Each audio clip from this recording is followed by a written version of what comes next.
कार्यक्रम में आ अगर चुके आप हैं। देखें 2015 वीरेन जी, ये 2020 पूरबियों की लड़ाई तो बड़ी दूसरे दौर में पहुंच गई है, एक नेक्स्ट लेवल दौर पे पहुंच गई है। Neelu Ranjan sir, thank you sir. Sir मैं सेकंड राउंड में आपकी बाकी ओपिनियन लूंगा सर। नीलू जी धन्यवाद। कांग्रेस के जो उम्मीदवार थे वही प्रचार नहीं कर रहे थे। Thank you sir, thank you sir. Viren ji go ahead. ये दिल्ली की राजनीति के बारे में थोड़ा सा वीरेन जी प्रकाश डालें। देखिए ब्रजेश जी, दिल्ली की हर अदा निराली है अपने आप में। बड़े बड़े नेता जेल चले गए, केजरीवाल से लेके मनीष सिसोदिया और संजय सिंह, और कहते हैं कि साहब वो जो जेल जाता है वो ज़्यादा बड़ा नेता बन जाता है। लोकसभा में जनता जेल जाने के बावजूद इन लोगों को हरा देती है, और पता नहीं कौन सा फार्मूला है जिससे ये विधानसभा जीत जाते हैं।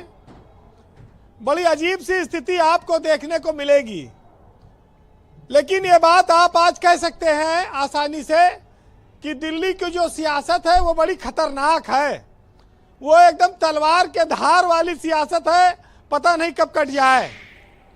तो ये एक बड़ा खतरा है दिल्ली के सियासत में, और उस खतरे से इस समय आम आदमी पार्टी दो चार है। अब तो कांग्रेस भी उनके खिलाफ हो गई जो उनकी दोस्त थी। तो ये चुनाव दिल्ली का इस बार बड़ा कठिनाई वाला चुनाव होने वाला है। और उससे पहले ये बात सही है कि कितने लोग जेल जाएंगे, कितने बचेंगे, ये भी कहना मुश्किल है। क्योंकि जब सियासत ये कहती है कि हम बदले की भावना से काम नहीं करेंगे और बदला घनघोर लिया जा रहा हो, तो ये साफ है कि दूरदर्शी लोग इसको जान लें कि ये चुनाव आसान नहीं होगा। नेता इतने आसानी से लड़ नहीं पाएंगे, आगे जा पाएंगे। ब्रजेश जी, दिल्ली की लड़ाई को देखकर एक विचार और आता है कि क्या हम लोकतांत्रिक व्यवस्था में ऐसी सरकारों के अस्तित्व को स्वीकार करेंगे जिनके पास न नाखून हो न दांत हो, न वो काट सकें न वो नोच सकें। जहां मुख्यमंत्री तो है लेकिन अधिकार राज्यपाल के पास है।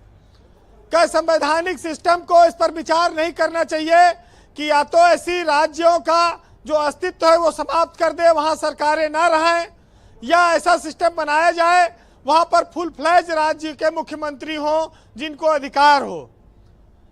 न डंडा है, न लाठी, न पुलिस, न जमीन, न ट्रांसफर, न पोस्टिंग, और मुख्यमंत्री हैं।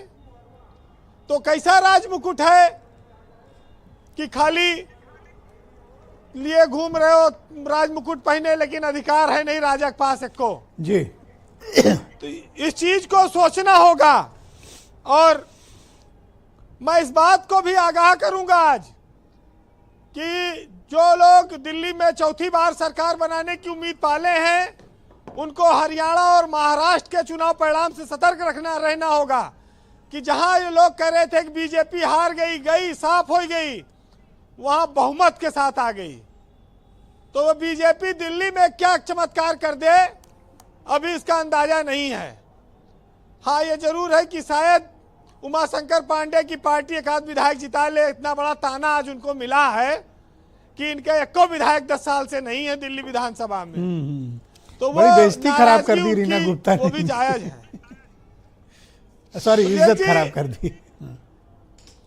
सरकार के खिलाफ किसी अधिकारी को विज्ञापन निकालकर ऐसी हिम्मत नहीं करनी चाहिए।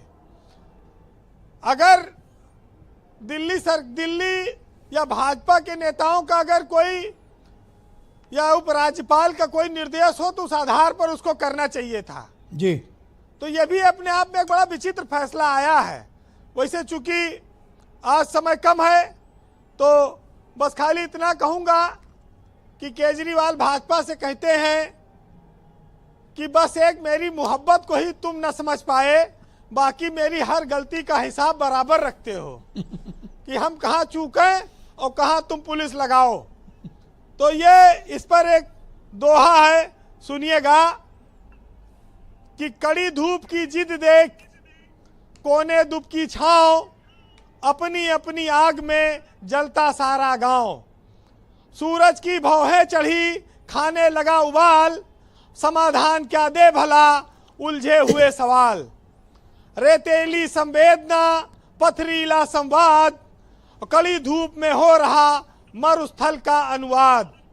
नदी बिकी बाजार में, पानी काले कोस, और प्यासी जनता क्या करे, चाट रही है ओस। बहुत शुक्रिया वीरेंद्र जी, बड़े कम शब्दों में आपने सब कुछ डिफाइन कर दिया। बहुत बहुत धन्यवाद बहनों भाइयों। क्विक